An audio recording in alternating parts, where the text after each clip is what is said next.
compounder. Okay, guys, welcome back to the Grimerica Outlawed Roundup. November 20th, 2024. Having troubles with locals, unfortunately, but we are here on all the other platforms and in podcast form, coming at you this week with Indigeneity.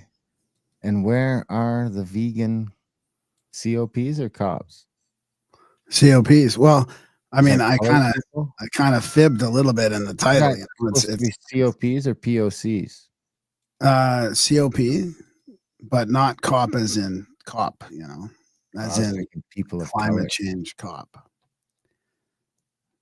I was thinking people of color, because when I think about it, I don't meet a lot of vegan people of color. It's a very white phenomenon. Do you agree?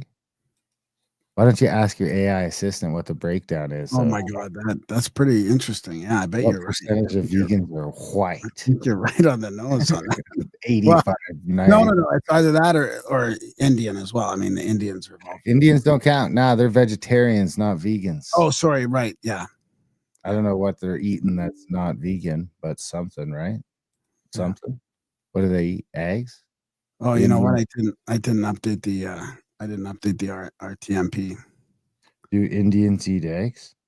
Can I do that now? Can I update that thing now? Just upload it later. I would. It's just like there's no way you can do the show and do it. All right. Okay. Yeah, I don't know about eggs. I don't know about eggs. Yeah, don't know. I think so. They must be eating something for protein, right? I googled, do Indians eat eggs? Yes, some Indians eat eggs. And the assumption that most Indians are vegetarian is incorrect. A 2006 survey found that over 50% of Indians are non-vegetarian and eat eggs, chicken, beef, and fish. Some vegetarians in India do not eat eggs due to religious practices such as Hinduism. Hindu scriptures promote vegetarianism based on the concept of ahimsa, blah, blah, blah. So, yeah, I don't know. Doesn't really say. So many assume that India is a country of vegetarians, but that is miles from the truth. 69% of Indians eat meat, and about 23% are egg eaters. Of this latter group, 9% identify as eggitarians, or vegetarians who eat eggs. So there you have it. Huh. Thank you for that. Yeah, I mean, I was thinking about religious vegetarianism is to vegan. A lot of the religious, spiritual ones, the theosophy kind of, the whole, there's a whole movement of vegetarians, the yogis, all that stuff. Anyways, you're an asshole today. I mean, hey, did you check the thing though? Speaking of asshole, did you check how many vegans are white? No, I mean, you were the one. Well, I was checking how many Indians are vegetarians. I mean, as long as we're being assholes. I mean, white's kind of hard. Is it Caucasian? Is it Slavic? It's all the same, buddy. It's all the same. Fucking Italian. Calm down. French or French. The Italians aren't white. What? No, they're like half blacks. I think that's okay. Let's not even go there for all this. Not because it's just not healthy for the show. It's healthy for this show. Vegans are. We got a demographic, buddy, are white. All right, here we go. A survey found that 8% of African Americans are vegans, compared to only 3% of the overall population. It won't tell me. That was a really lame answer. Well, I mean, since you're harping on it, I'm just gonna do my quick segment now. Then it's just a quick one. It's more of a fun, it was more of a fun segment for this, but I'd like you to take a look here. What do you notice? What do you notice about this video here?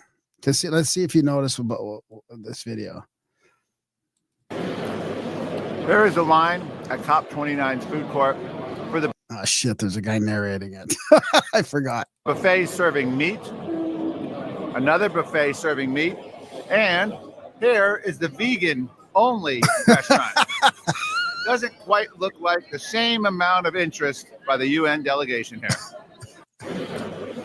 There is a line at COP29's food court for the buffet serving meat. You still want me to answer the quiz? Or is it? It's kind of shitty now. The quiz is ruined. Yeah, it's ruined because he said it. But I mean, it's the climate alarmists work towards banning meat consumption for the little guy. And here they're gorging their faces with meat. I mean, it is pretty funny video, I think. I mean, you know, of course, you got the buffets. The meat buffets all stacked with people. And there's a couple people in the vegan lineup, you know. Yeah. They're moving forward with it. I mean, did you hear Trudeau over there talking about, I mean, I got a clip of it, but he's like, you know, forget about your family concerns. The more important thing is climate change. I mean, it's unbelievable. Yeah, I did see that. I seen that one too. So do you want to talk about my asshole coin now? Yeah, unless you want to just play that Trudeau thing and wrap up the climate change thing. Yeah, you can do. Yeah, I'm sick of it. Let's just get this thing done because it's so annoying. I don't even know. I don't even want to talk about it. It's just beyond. It's unbelievable. Actually, it's really, really easy when you're in a short-term survive. I got to be able to pay the rent this month. I got to be. Can you hear that? Yeah. Okay. Able to buy groceries for my kids.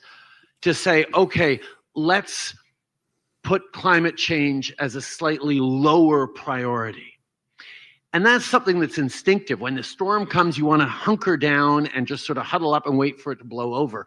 We can't do that around climate change. And unfortunately, we have an awful lot of political amplification of the kind of narrative that is directly opposed to that. It's really, really easy when you're in. So basically, this is from Glenda M, a post on X. This guy has totally gone off the deep end. Listen to the tone he uses when speaking of people who are struggling to pay rent and feed their kids. He hates us. I mean, do you know we were talking on our last episode? I don't know if it's out yet or not. We were talking about the coal. So it must have been with Small Farm. It was probably John Clark, the Small Farm Republic, and we were talking about the coal energy in China. And I meant to interject, and I forgot, but I was hearing the coal plants one every 3 days starting up in China. When do you think I first heard about that?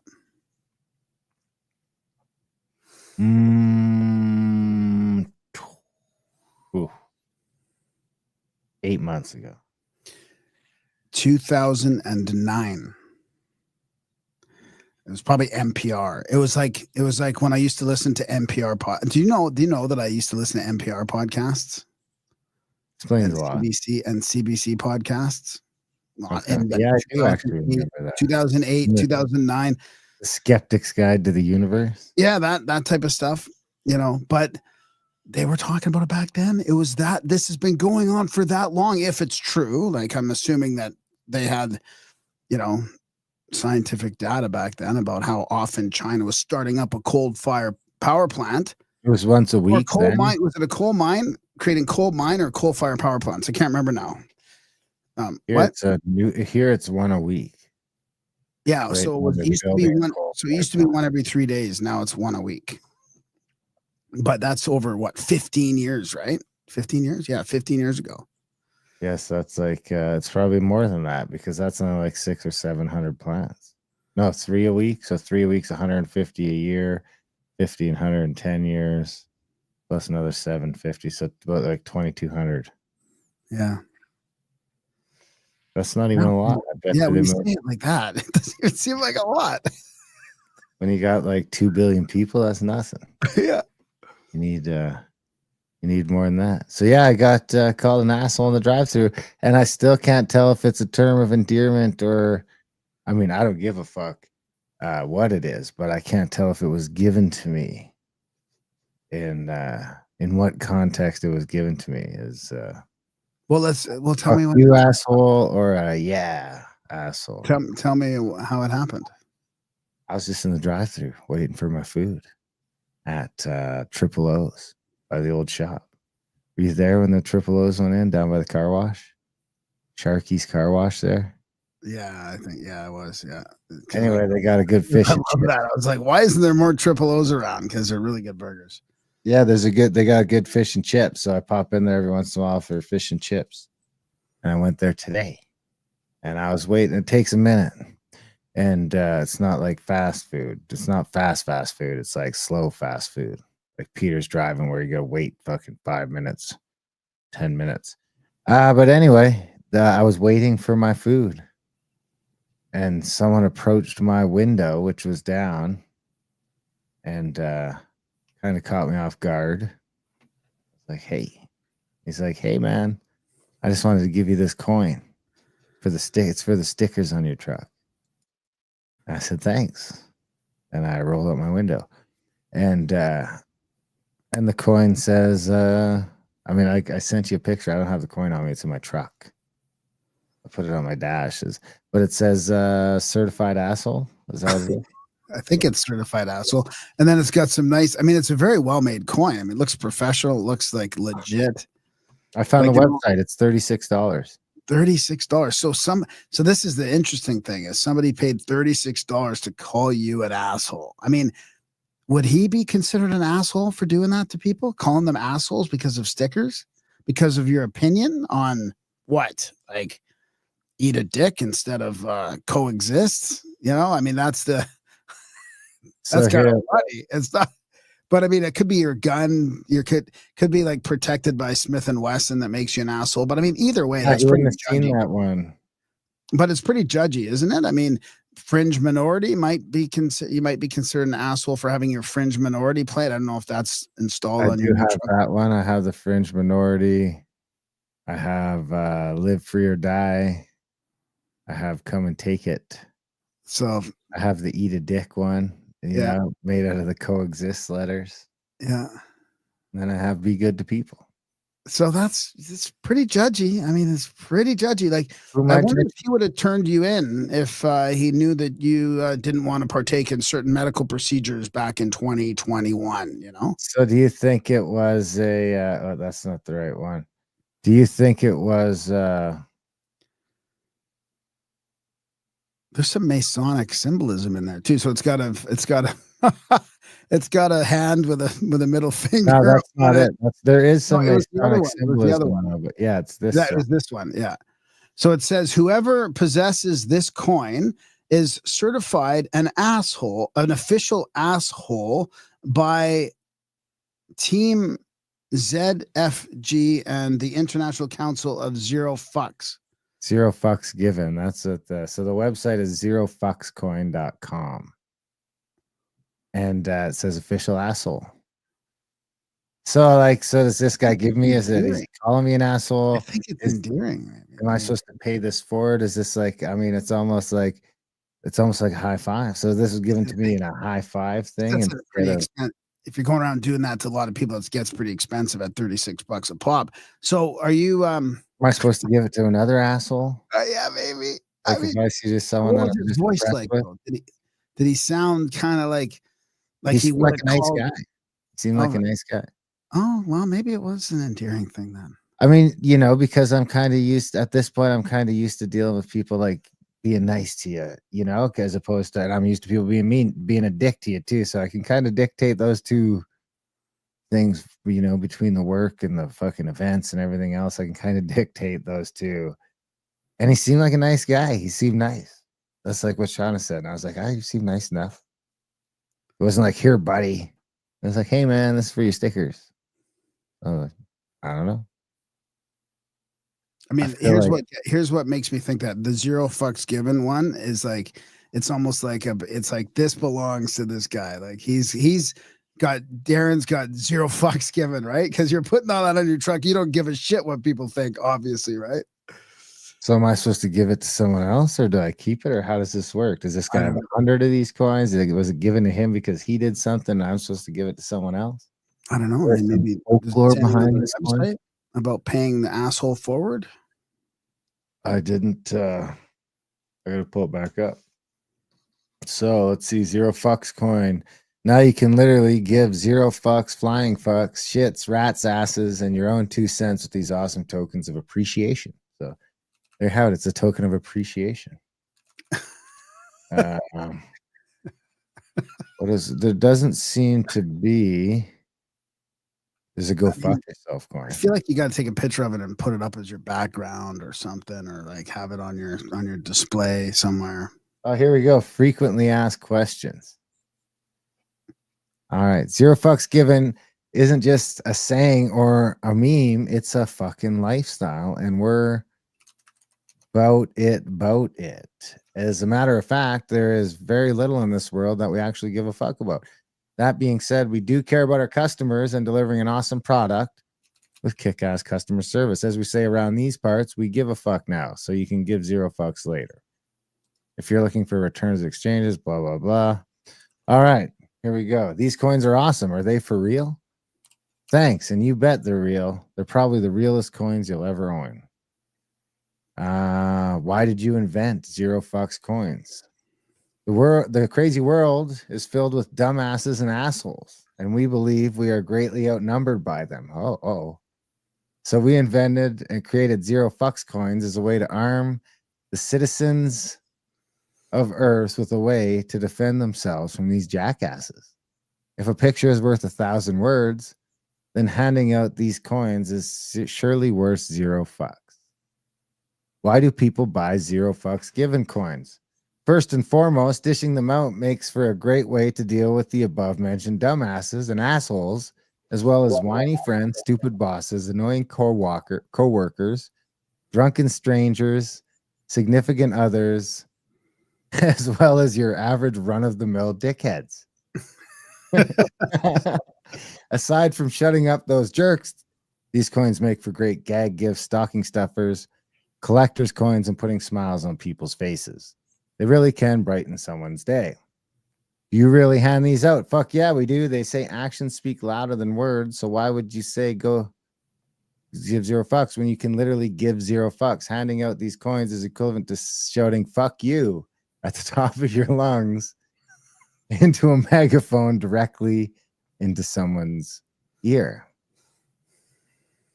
They're shipped from Orlando, Florida. Well, it sounds like he doesn't like you then. He's very judgy, you know? Sounds like he doesn't like that's what's so interesting, right? It's not like you were being an asshole to somebody. Literally, there's evidence of you being an asshole. It's just that your ideology is off. You know, you believe in freedom and not mandating and no government or, you know, like guns and eating dicks, you know? I mean, I guess. I don't believe in eating dicks. Well, I just don't believe in coexisting. Especially with a bunch of people that aren't from here. Did you know that at our last event, somebody came down to the natural hot springs in the mountain? They're like, hey, this guy's got a sticker on his truck, and instead of the coexist, it says eat dick. And then I look at him over there, and he's like, and he goes, I guess it's somebody down here in the water. You probably know them. And I go, yeah, I know who it is. Were they saying it with angst as well? No, I don't think so. It was hard to tell, actually. Most people like my truck. Yeah. Especially in Alberta. But I guess not this guy. Or maybe he did. I still don't know what way to take it. Well, I mean, you can't give that coin to someone and expect him to be upset. Why? What do you mean? Well, yeah, That's of course. nice calling him an asshole. Yeah, you're calling him an asshole, dude. I mean, look at what they just said on that website in the FAQ. I mean, you're being called it's like he's screaming at you. You're an asshole. Well, that's assuming that guy's ever seen the website. Those coins could be traveling. You have to assume that he knows what he's doing with the coin. I mean, and he's following protocol. I was going to give it to Plumber. It's just very judgy. I was going to give it to Plumber, and I'm not judgy. But not right away. I want to savor it. He's got lots of evidence. Plumber's been an asshole. I mean, yeah, there's lots of evidence that I'm an asshole. He doesn't know. Maybe he listens to the show. Maybe he's like, oh my God, it's a Great American guy. He's a hunter.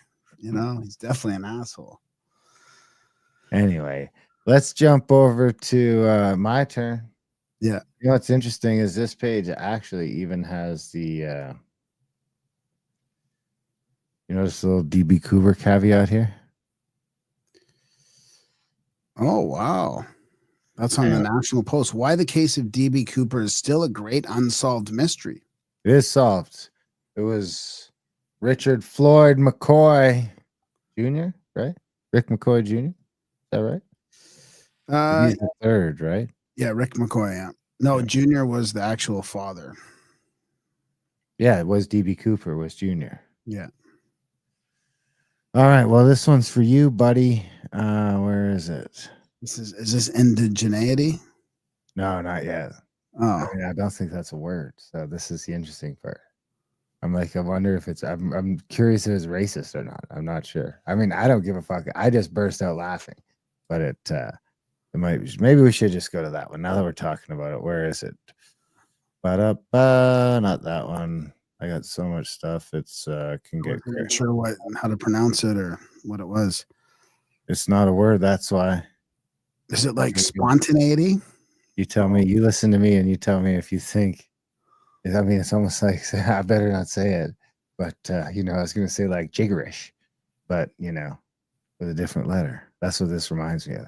Yeah, Minister Randy Boissonnault, who we've been talking about for the last few days, is effectively going to step back from his cabinet duties. This is an announcement we just got a couple of minutes ago, right before I came onto the air to talk to you. It follows quite a few controversial headlines about the minister. He apologized just last Friday about false claims of indigeneity. He had. So you caught it there? Oh, he's claiming to be an indigenous then? Yeah.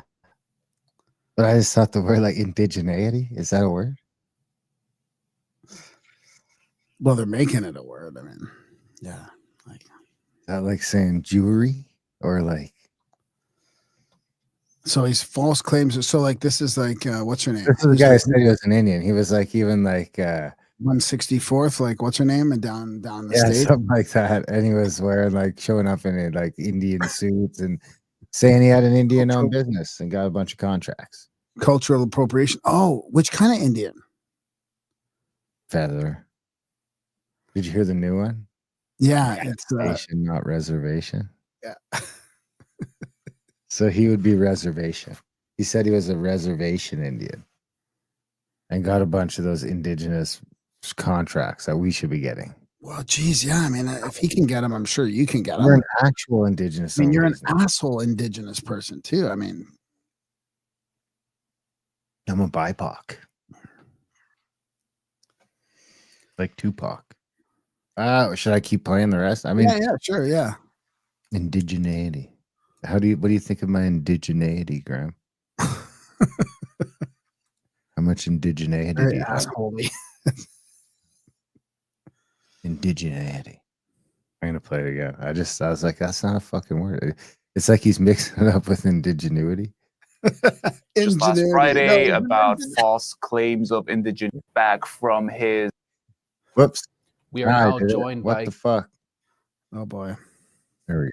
Yeah, Minister Randy Boissonnault, who we've been talking about for the last few Not only days. He looks like a real life Tobias. Is effectively going to step back from never nude. His cabinet duties. This is an announcement we just got a couple of minutes ago, right before I came onto the air to talk to you. It follows quite a few controversial. Sounds like he thinks it's pretty funny, doesn't it?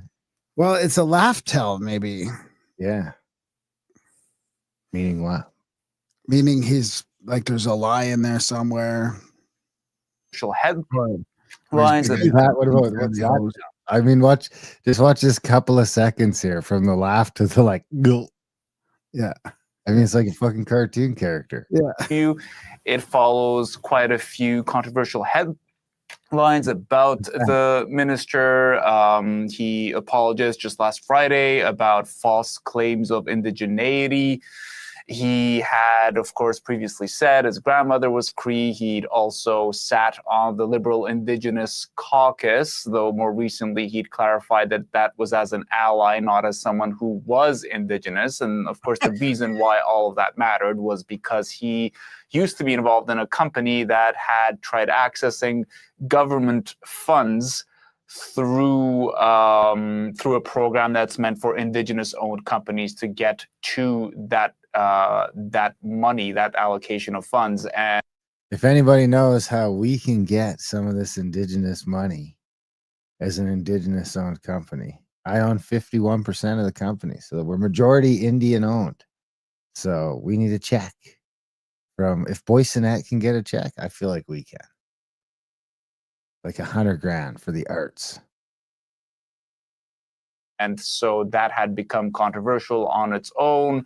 I don't actually own 51%. That's just what we tell the government. We've also learned that there have been a couple of arrests at that company involving cocaine, although Boissonneau has come forward and said, look, this has nothing to do with me. I don't know that person involved. And you're muted. Whoa. I mean, what? He resigned today. Just arrests at the company for what is it? What is going on? I don't know that guy. Is that just a front for something else? I mean, is it? Yeah, like, like 9 counts of fraud or something like that. I mean, it's falling apart. And they busted them for coke. I mean, this is so weird. And meanwhile, you know what else is happening, right? All the Green Slush Fund, all the conflicts of interest, all the people that are in trouble in the Canadian government for already. That's all what? That's just, this is a big distraction now to take some focus away from that. Government's still on hold. We could jump to that next. I got an article. Okay, let's keep going on this. Cocaine, although Boissonneau has come forward and said, look, this has nothing to do with me. I don't know that person involved. And we also know that Edmonton police are investigating another matter at that company. So this was becoming, a bit of an issue for the Liberals, frankly. They've been spending most of this week answering questions about whether or not Mr. Boissonneau should continue serving in cabinet. He had said up to right now that he would continue to do so, but we now have the statement saying he is stepping away from those duties. Today was, of course, the weekly Liberal caucus meeting. I wouldn't be surprised if this came up inside the caucus meeting, and MPs may have had something to say about it. Minister of Employment. And Rafi, I know you haven't had a chance to look down at your computer because you just... So, another laugh tell. And the Minister of Employment, I mean, of all the departments, right? Yeah, exactly. Okay. But cocaine's legal now, pretty much. Like, why is that? That's just weird. Why is that even a thing now? It depends where you're at. But like, how do you say arrested at a company for cocaine? That just has no context, whatever. Like, can't you give us some details on that? Were they using cocaine in the middle of the company? Like, or were they dealing it? Was it a front for some underground, dealings? I mean, don't worry about that. Fucking annoying, dude. It's not important. It's not important. They were probably dealing cocaine. I mean, if it was just an employee, supplying the government with cocaine, right? It's pretty much legal, right? You can go to the vending machine, can't you, and buy it in the BC now, or no? I don't know. I heard that some might have been a hoax, and it's harder to get than you think, unless you're already a junkie. Then you could get it. If you know what junkie. Anyway, yeah, it's a fucking. They got to be dealing cocaine, because if it was just an employee doing cocaine, it wouldn't be news. Well, unless they're just a distraction for all the other bullshit that's happening in the government.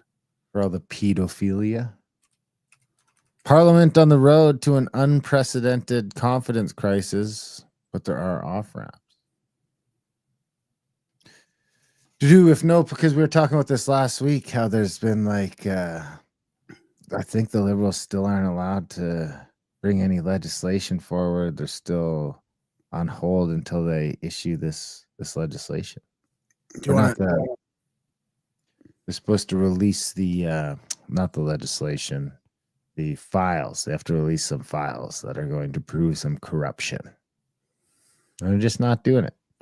So why don't you try playing that play button and see what it sounds like?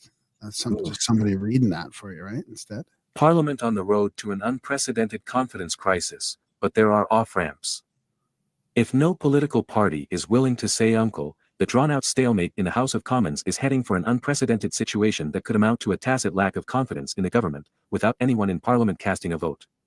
The Conservatives and Bloc Québécois have already announced plans to try to bring down the government and trigger an election with a non-confidence motion at the next opportunity. But there's no telling when that opportunity will come, because the House has been gridlocked in a filibuster for more than a month. That may seem like good news for the embattled Liberal minority government, despite the total lack of progress on legislation, but the standoff is inching Parliament ever closer to a procedural cliff that would prevent the Liberals from raising the funds they need to run the government. That would be unprecedented. I don't know what exactly would happen, said constitutional lawyer Lyle Skinner. That's a clear sign that something unusual is occurring, and at a certain point in time it's going to be seen as a loss of confidence without a confidence vote ever occurring. Parliament is set to resume Monday after being off for a week for Remembrance Day, where it is expected a weeks-long filibuster will pick up where it left off before the break. The Liberals and Conservatives are each blaming the other for the state of the House. The Conservatives have promised that House business will remain at a standstill until the government hands over unredacted documents to Parliament and the RCMP related to a green tech fund that misspent government money. The Liberals say the Conservatives are filibustering their own motion and should instead move the talks to a committee, as the Speaker ordered. We are committed to getting things done for Canadians in Parliament. Important legislation is before the House, and we believe the Conservatives should stop playing obstructionist partisan games so that MPs can debate those bills, Liberal House Leader Karina Gould said in a statement. Gould called the filibuster reckless and irresponsible, and said the Conservatives are putting their own partisan self-interest ahead of Parliament's responsibilities. The government insists that it is out of order for Parliament to be ordered to hand over documents for use not by the House of Commons or its members but by a third party, in this case the RCMP. Opposition House Leader Andrew Scheer shot back to say that if Gould really cared, she could get the House back to work immediately by stopping the Liberal cover-up and releasing all of the documents, as ordered by Parliament. The ongoing debate, which supersedes all other business, doesn't allow the government to raise any money, which is one of the central reasons Parliament exists. Well, maybe that's a good Legislation thing. to raise funds, Maybe called they supply can bills, just are special, slow said things Skinner, down. because if the government can't convince Parliament to pass them it shows the House has lost confidence in the government. Loss of confidence can trigger an election. If the government can't even bring its supply bills to a vote, it raises all kinds of questions. It's almost like entering into a US-style shutdown because nobody wants an election. And there is no playbook for that, Skinner said. Nothing so dire is expected in the near term. The government will ask for money to cover unexpected expenses in December. If it never comes to a vote because of the filibuster, that could create a short-term budget crunch. But if the situation persists into March, there will be far greater consequences that could indeed mimic a US-style shutdown. The government wouldn't be able to spend any money in the new fiscal year, and the Governor General would have to take notice. There are still political off-ramps to avoid the situation, but so far no party seems prepared to take them. Another opposition party like the New Democrats could work with the Liberals to... Anyway. That Karina Gould is, oh man, she's just super annoying, super woke. It's just so frustrating. I bet you she's on that list. But that gives you, so that's what's going on, and that is in the context of that same Green Slush fund. Yeah. I mean, that's the documents that everything's on hold for. So, and the Liberals they wanted to go to a committee because the committee is just going to get drawn out forever until the election is called, or when the committee starts getting close to something, then they'll just call an election. Well, and the problem is, we found out that that's why the snap election was called in 2021, because they were about to crack the lid open on the two Chinese people in the lab in Manitoba fucking shipping Ebola and shit back to the People's Republican Army. So they were, but that was about to come to a head, and Justin Trudeau called a snap election, because then that instantly dissolves all the committees that were invested. They knew they could squeak a win at that point. They barely squeaked a win. They didn't squeak a win 4 years, but they knew they could do it though, because they had learned from it. Because technically they lost. If he couldn't have made that deal with the NDP, he'd have been in real trouble. He lost seats. Yeah, but they knew what they knew they were going to win. They would have pulled out all the stops, just like the U.S. They learned from the 2020 election. That's my opinion. Learned what? How to win. But why didn't they do it again? Why didn't they do it again in the 2020 election? Too big to rank. No, it was the same amount of votes. It's too big to rank. No, it was the same amount of votes. The only votes that were missing was the Democrat ones. What are you talking about? No, it's. What are you agreeing about? The numbers? What? Like, if you look at the numbers of Republican votes and the numbers of Democrat votes, they're like the same. They follow a very clear trajectory for the last 20 elections. And the Republican one stays the same. It's on the same trajectory.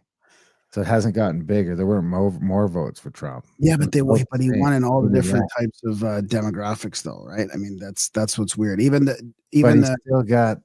still 15 million missing votes that Trump didn't get. Yeah, Trump didn't get them.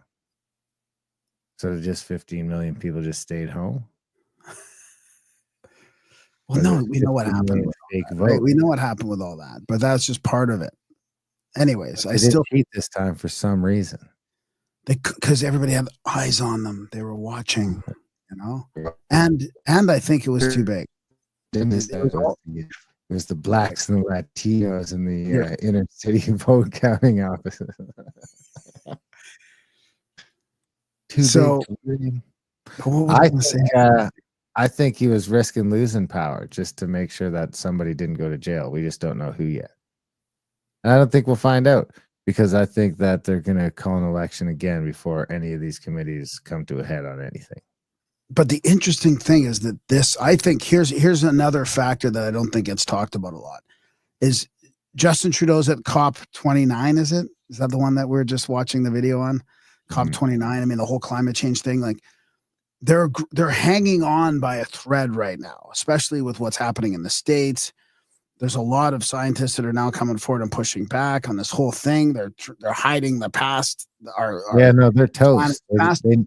And now the main thing is the Green Slush Fund. It just shows that it's been a big boondoggle all along, right? Where all these politicians are in on it. They're getting money, like personal money from this whole scam, this whole carbon tax, climate change bullshit. So it's like the worst timing for this to all come out, right? When they're just trying to like take it down the final stretch. Trying to burn the no, I think they've given up on the final stretch. They're just trying to burn the documents right now. So it seems like. I mean, it's funny to watch how many countries sort of come around on different things, like before Trump's even president. Oh, He's yeah. just elected. It's like, it's like a scramble. Like the rats are just fleeing the ship. It's quite unbelievable to watch. Anyway, okay, let's jump back over to this one. Ba-da-ba, you'll like this one. This is about your favorite thing. Medical assistance in dying. Wonder how long before you can just MAID people if you get enough signatures. They just go to their house and drag them off. Sorry, man, we got 100,000 signatures. The people want you dead. The government of Quebec told doctors to start arranging advance requests for MAID, medical assistance in dying. That's what we Canadians call assisted suicide and euthanasia. Currently in Canada, patients who aren't of sound mind are not eligible for MAID. You can only request assisted suicide if you have all your faculties about you. If you have late-stage dementia, I'm afraid you have to keep living. Quebec is looking to change that. Under this plan, you fill out a form saying that if you get dementia or a brain injury or something else that you can't rationally consent to your own death, your family or doctor is free to do it anyway. Here's the problem with that. It's murder. Oh, what do you mean? Hang on. It's beyond the bounds. Hang on. What do you mean they're free to do it anyway? Like because they've given you authorization, or they're free to do it just on their own judgment? Just on their own judgment. Quebec. Leave it to Quebec. They're already leading the whole thing by I think they're doubling the average MAID already. I think they're way out ahead. 8% of the kill so many people in the next 10 years. It's crazy. I mean, part of that's because the population's so old. It's what percentage of the population is above 70? I wonder in Quebec. I mean, it's probably pretty huge. I wonder if that's like. Are you asking your assistant? What percentage of the population of Quebec is over the age of 70? 15? 15? 10.3. 10.3. Yeah, let's do. How does that compare to? Ask him how that compares to the provinces. So if we do 60, then that number jumps up to 20%, 1 in 5. 20%, 1 in 5 over 60. So ask him how that compares to the provinces. Okay. We got Jeeves. Newfoundland, 25%. Wow. Nova Scotia, 23%. New Brunswick, 23%. Prince Edward Island, 21%. BC, 20%. Ontario, 18%. Manitoba, 17%. Saskatchewan, 17%. Yukon 15%, Alberta 14%. Wow. Northwest Territories 9.5, and Nunavut 4.0. Wow, dude. So it's really back east. It's all back east. That's over 20. But not specifically Quebec. So it's interesting. Mm-hmm. Shall we continue? Yeah, thanks. Your doctor is free to do it anyway. Here's the full side. If that's the government of Quebec told doctors to start arranging advance requests for MAID, medical assistance in dying. That's what we Canadians call assisted suicide and euthanasia. Currently in Canada, patients who aren't of sound mind are not eligible for MAID. You can only request assisted suicide if you have all your faculties about you. If you have late-stage dementia, I'm afraid you have to keep living. Quebec is looking to change that. Under this plan, you fill out a form saying that if you get dementia or a brain injury or something else where you can't rationally consent to your own death, your family or doctor is free to do it anyway. Here's the problem with that. It's murder. It's beyond the boundaries of Canada's existing assisted suicide laws, which are pretty permissive as it is. So when you're killing someone without any legal authority to do so, that's homicide. Quebec knows that, so their justice ministry is simply telling prosecutors to ignore homicide laws. And Canada is kind of fine with it too. When Quebec announced that it was just going to stop enforcing the homicide laws, the Trudeau government responded with this. Basically, that's fine, Quebec. We'll hold some roundtables about it. Unless there was any doubt about what's going on here, the statement included a warning to other Canadian physicians not to also start killing unconsenting adults because it remains an offense under the criminal code. This part of the criminal code, the murder part. So in conclusion, the government of Quebec just told its doctors to start committing murder. Ottawa said, fine, and none of you non-Quebec doctors better get any ideas because we have laws and stuff. Well, I mean, that's not surprising. I mean, they're kind of ignoring a lot of the laws anyways. You know, all that thievery and violence and stuff is barely even anything these days. I mean, they're just letting people out. So why not let the doctors do it? Can you believe how fucking quickly it accelerates? I mean, this is why people are worried about it, right? It wouldn't be bad if it wasn't for like that the government controls the healthcare, and now they're issuing towards that they can decide when to kill you. Not vaccinated, kill them. Yeah, exactly. That might be a strike. I've got anyway. Before you move on, I want to just read something quickly if I have it handy here. I'm just looking for it. This is from a book in the 1800s that he was predicting. Would you believe it, my dear brother? In this city, they actually facilitate suicide. A race of philosophers has risen in the last 50 years who argue that as man was not consulted about his coming into the world, he has a perfect right to leave it whenever it becomes uncomfortable. These strange arguments were supplemented by the economists, always a powerful body in this utilitarian land, and they urged that as men could not be prevented from destroying themselves, if they had made up their minds to do so, they might as well just shuffle off the moral coil in the way that would give least trouble to their surviving fellow citizens. That then came the humanitarians, who said that many persons intent on suicide but knowing nothing of the best means of effecting their object tore themselves to pieces with cruel pistols or knife wounds, or took corrosive poisons, which subjected them to agonizing tortures for hours before death came to their relief. And they argued that if a man had determined to leave the world, it was a matter of humanity to help him out by the pleasantest means possible. And now in all the public squares or parks, they have erected handsome houses, beautifully furnished with baths and bedrooms.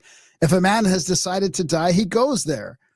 He is first photographed, then his name, if he sees fit to give it, is recorded with his residence, and his directions are taken to the disposition of his body. There are tables at which he can write his farewell letters to his friends. A doctor explains to him the nature and effect of the different poisons, and he selects the kind he prefers. He is expected to bring with him clothes in which he intends to be cremated. He swallows a little pill, lies down on a bed, or if he prefers it, in his coffin. Pleasant music is played, he goes to sleep and wakes up on the other side of the great line. Every day, hundreds of people, men and women, perish in this way, and they are borne off to the great furnaces for the dead and consumed. I mean, it goes on, but it's a pretty good prediction from the 1800s of what society is going to be like in the future. It's pretty good. That was from Ignatius Donnelly. It's on audiobook, Caesar's Column. All right, you going to go? Can I go again? Yeah. This is a little long, but I think it's important. And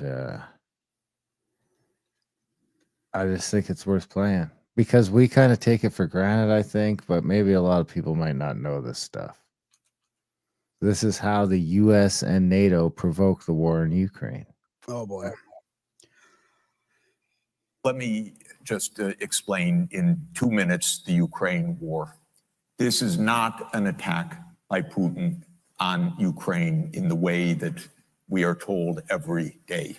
This started in 1990. James Baker III, our Secretary of State, said to Mikhail Gorbachev, NATO will not move 1 inch eastward if you agree to German unification. The US then cheated on this, already starting in 1994, when Clinton signed off on a plan to expand NATO all the way to Ukraine.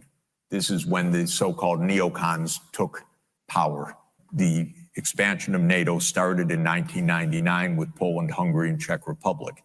Then the US led the bombing of Serbia in 1999. That was a use of NATO to bomb a European capital, Belgrade, 78 straight days to break the country apart. The Russians didn't like that very much. But even Putin started out pro-European, pro-American, actually. He asked maybe we should join NATO when there was still the idea of some kind of mutually respectful relationship. 9/11 came, then came Afghanistan, and the Russians said, yeah, we'll support you. We understand to root out terror. In 2002, the United States unilaterally walked out of the Anti-Ballistic Missile Treaty. What it did was trigger the US putting in missile systems in Eastern Europe that Russia views as a dire, direct threat to national security by making possible a decapitation strike of missiles that are a few minutes away from Moscow.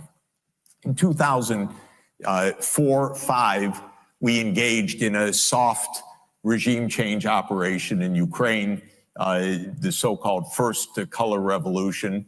But in 2009, Yanukovych won the election and he became president in 2010 on the basis of neutrality for Ukraine.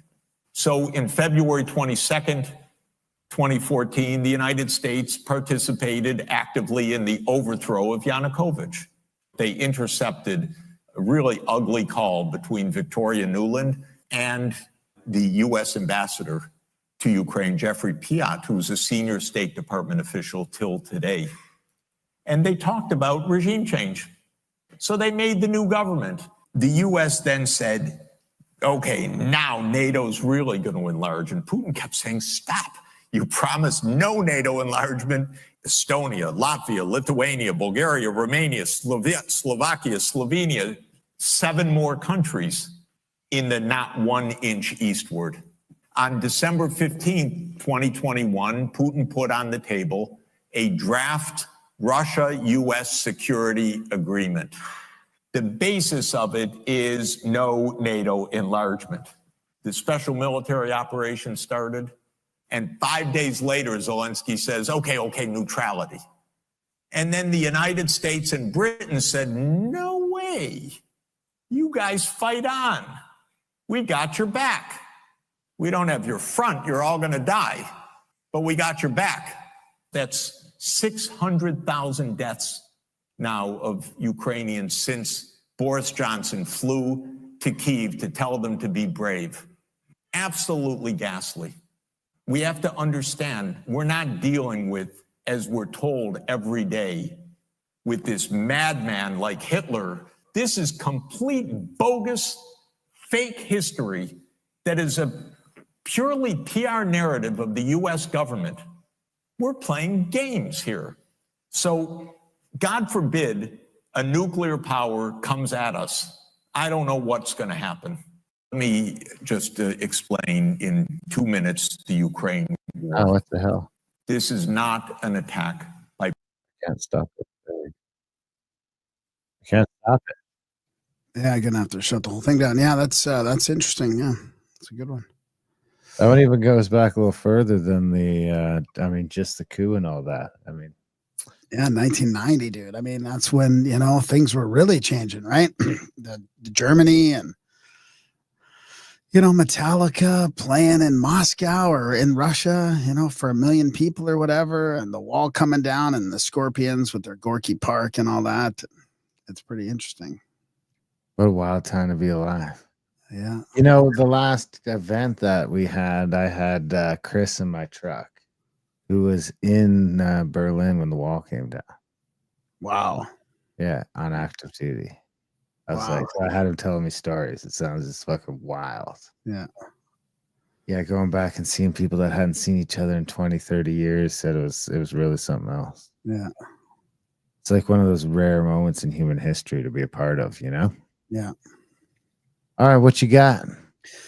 Well, I mean, I got, Harrison Faulkner in a large crowd of Hindu protesters. If you want to hear that, I've got something on Odessa Orlowitz about the flu, the bird flu, the vaccine that GSK purchased from Canada.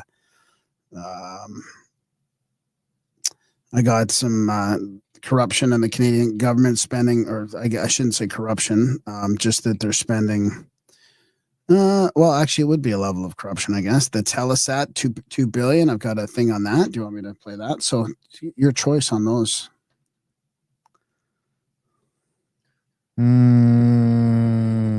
Corruption in Canada. Corruption. Okay, let's stick with that one. It's less racist than all the other stuff. Then we can get into the racist stuff. I got some racist stuff. The level of corruption with. Okay, this is a great. This is Blender News. Let's see what he has to say. Within the here. Canadian government is incomprehensible. Recently, Telesat was handed $2.14 billion taxpayer dollars. That's a lot for Canada. I mean, that's $2,000 million. I like this guy's summaries so that we don't have to go through a whole bunch of documents, but he does a real good job at just summarizing this. To connect Canadian households to high-speed internet. But here's the catch. There's no requirement for Telesat to connect a single home, nor any penalties if they fail to deliver. This isn't governance, nor is it investing in Canadians, as Trudeau loves to frame his spending sprees. It's daylight robbery. And if that's not bad enough, Elon Musk said Starlink could connect rural Canada for half the cost, yet his proposal was tossed aside, not because it wasn't feasible, but because he doesn't fit the ideological mold Trudeau's government insists upon. They'd rather shovel billions into the pockets of their loyalists than consider a practical, cost-effective solution. This isn't an isolated incident either. It's part of a pattern. Take the ArriveCan app, a project that drained taxpayers of $60 million for an app that should have cost $80,000 to build.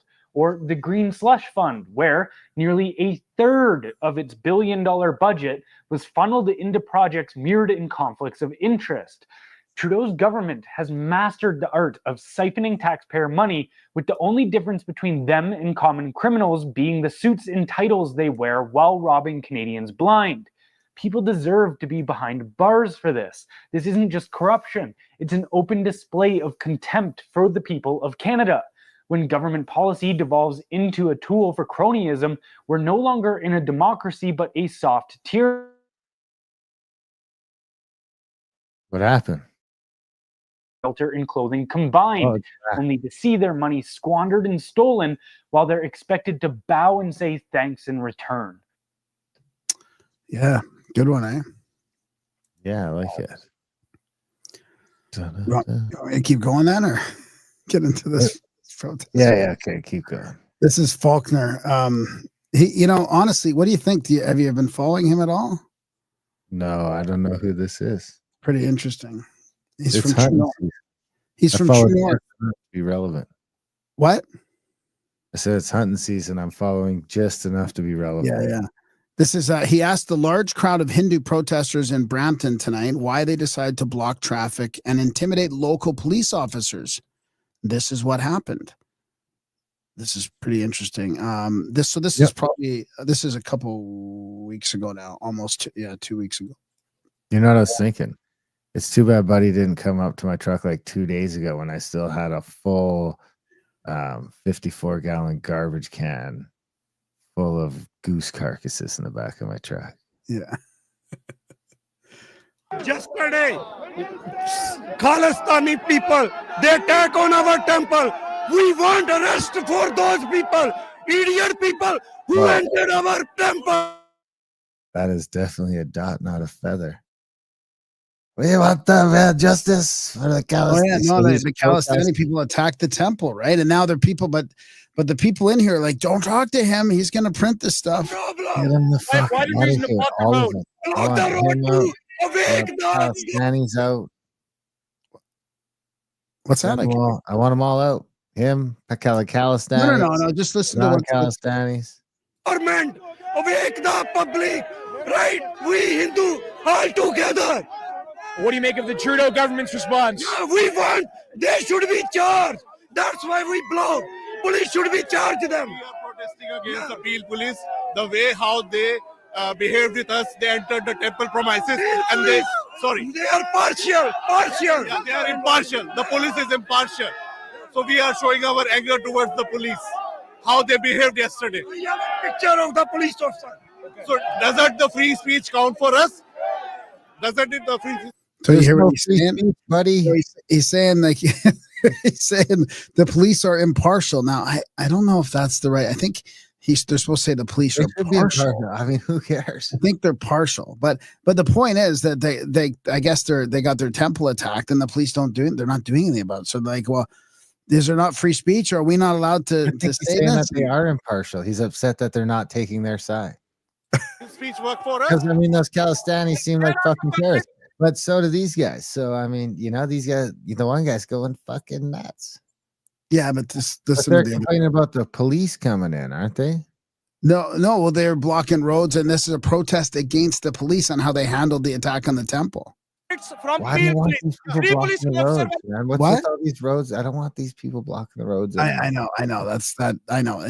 They could have just had a protest without like blocking the roads. Involved only one who was protected. Why did they hit us? Them, and then we got the Muslims like blocking the roads and praying and freaking out about Palestine. I mean, it's just this should not be fucking happening in Canada. Any individual out of control. Who gave them right? Police officer. This is the police officer. This is the guy who killed our Indian Hindu people. Hindus are the most peace-loving community in Canada. They never are part of any violence. They never demand anything. But I know. But right message needs to go through. I know what his audience watches.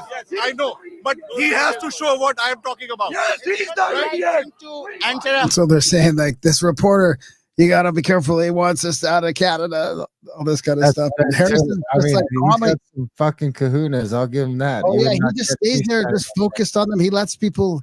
He's got to be just like, oh my God, I hope they don't start ripping me apart. Yeah, he's just in the moment. Holy place, we worship here.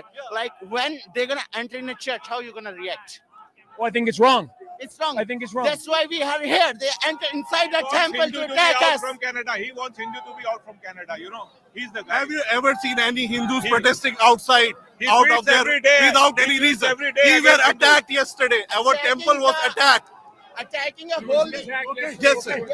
Okay, this is enough. I can't anymore. This is unlistenable. Easy there. So at the end, somebody hits him. He's like, easy there. I can't anymore. All right, where do I want to go? Okay, let's start with. But I mean, I just liked how it was a police protest because they're like a protest against the police, I should say, because they're like, well, we don't have free speech. What's going on here? Why they can just go in and attack the temple and nobody does anything? Welcome to Canada, where there's not really much of a system of police and law enforcement. All right, well, let's go through As long as we're talking about our lovely new Canadians, let's go through here. We've got from Tablesalt, Ottawa police lay 149 charges in Project Champion, including attempted murder, drug trafficking, possession of weapons, and assault. This is interesting, actually. Charges and comments. So yeah, so right after I say that, all of a sudden they are kind of making a big deal about this. This is interesting. So the following 17 people were charged: Musa Aden, Yahihi Binyamar, Yanya de Castro Singh, Faisal Farid, Ahmed Hassan, Bail Candide, Yasmin Mohammed, Tyson Morris. What is going on, Tyson? You're hanging around the wrong crowd, buddy. You're hanging around with a bad crowd. Ibditsam Rijal Hersi, Musa Salal Ali, Abdulu Shireen, Khalif Sareen, Yasufi Tarabi, Abduzalawar Sam, Laban Zadi, and Yaris Yavari. So you see, Tablesalt calls him the DEI hire. So here's Tyler Morris, 35 Ottawa, the one white dude in the mix. So. Oh, I didn't know Tablesalt singled him out too. That's pretty funny. It is pretty funny, isn't it? So there's a bunch of handguns. I'm not allowed to buy handguns, but these guys have a bunch of handguns and a bunch of banned guns. Anyway, I just thought that would. So Project Champion. So can you have more? Can you read more about Project Champion? Like what was? It just seems odd that, like, was it an organized crime thing or something, or how did it come about? Yeah, seems to be a drug trafficking bust. So these guys were all selling drugs, traffic and scheduled substance. They've all been charged with scheduled substance. So it's like a big drug ring, attempted murder, assault a police officer, possess proceeds of property of things obtained by crime. So this guy seems to be the ringleader, Abdullah Shireen. Yeah, and this is a little crime syndicate. This is one of his little capos is Tyson Morris.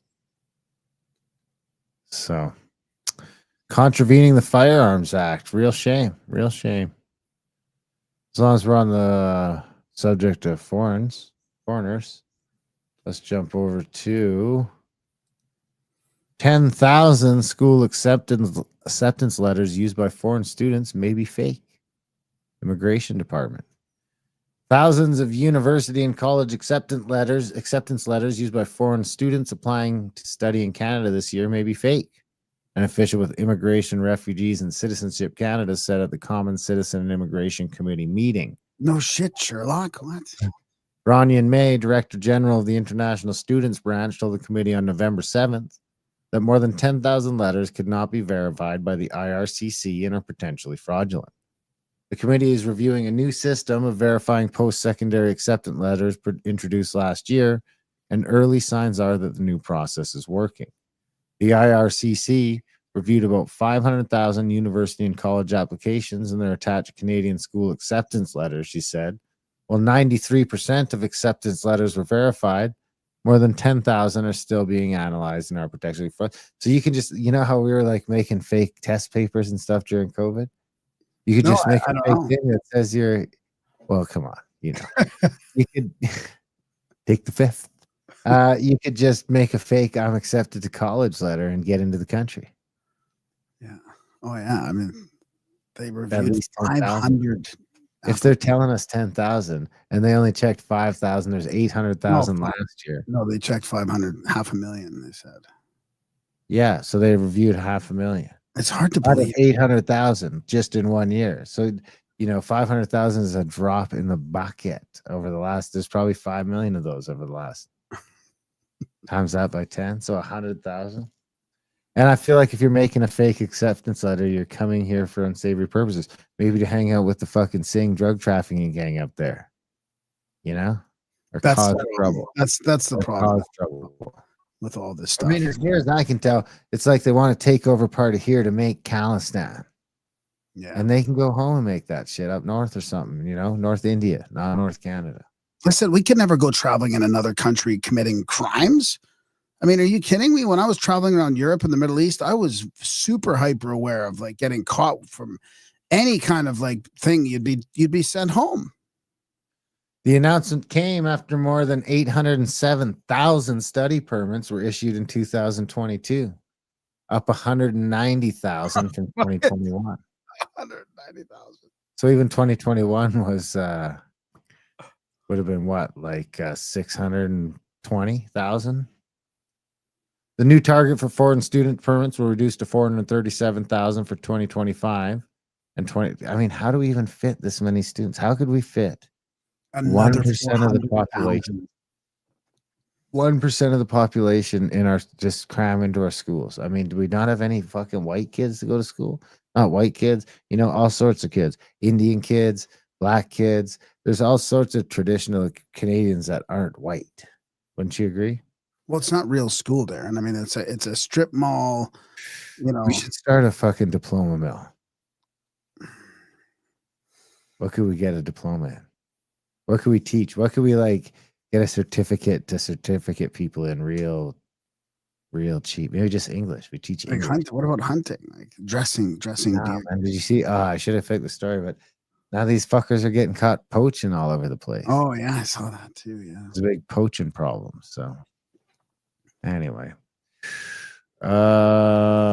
since the pandemic, about 355,000 international students have been given permanent residency status in Canada. Actually, hang on. It just goes. Immigration Minister Mark Miller has previously raised concerns over the number of international students seeking asylum in the country after entering on student visas. What did you think was going to happen? What do you think when you bring in this many aren't even coming like legally? Really, there's a lot of fraud in this. So what do you think's going to happen?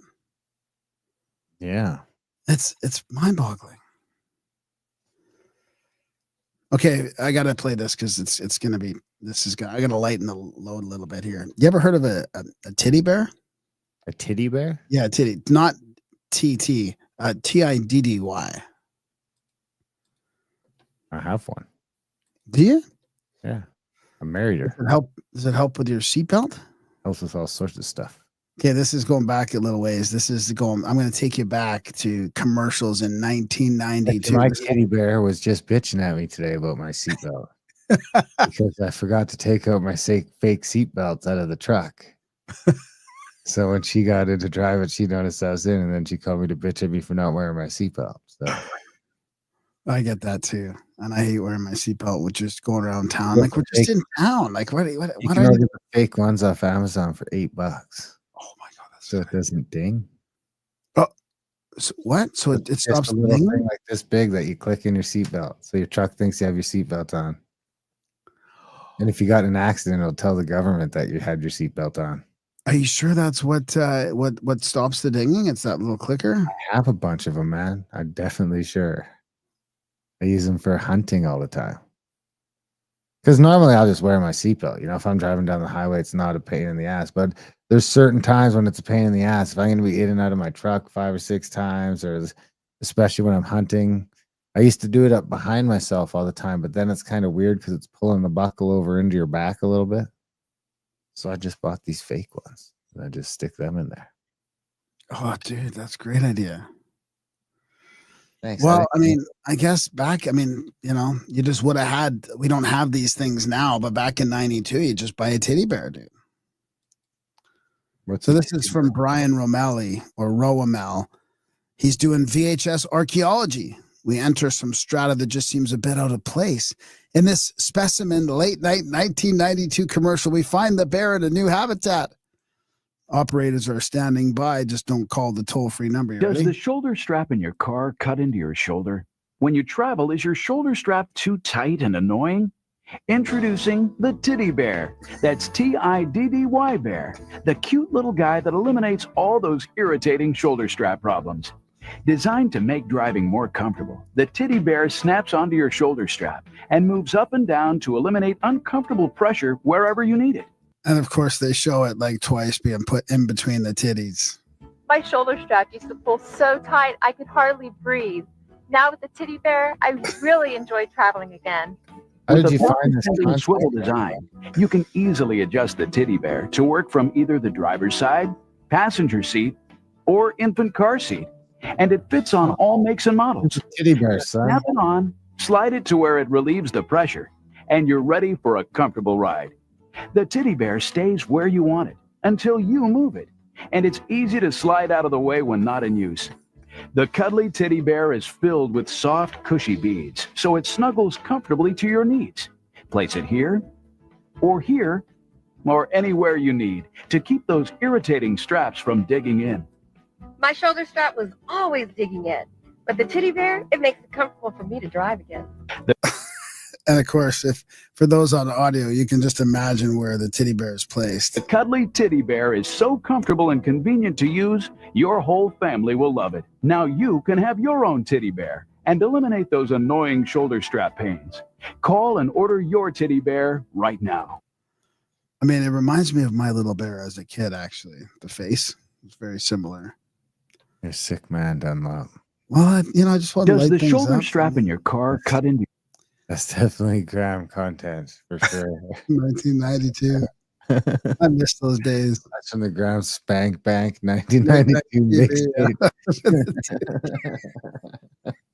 I've been waiting for that Tiddy Bear commercial to come on. Yeah. Pause it right there. Remember, they used to get the late night, Dateline ones. Yeah. Pick up the phone. Like some Led Zeppelin music. I mean, they sold out to everybody. Yeah. Even the fucking porn infomercials. All right. Well, maybe we could finish up. Do you have more free segment stuff? Well, I mean, not really. I mean, I could just leave it for the second half. Got lots of the flu, the bird flu stuff, some vaccine stuff. Did that kid die? What's that? The bird flu kid.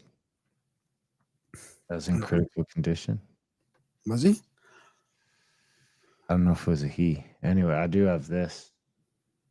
Did you hear about the new traveler modernization initiative? Oh, no. Keeping your info safe. Yeah, right.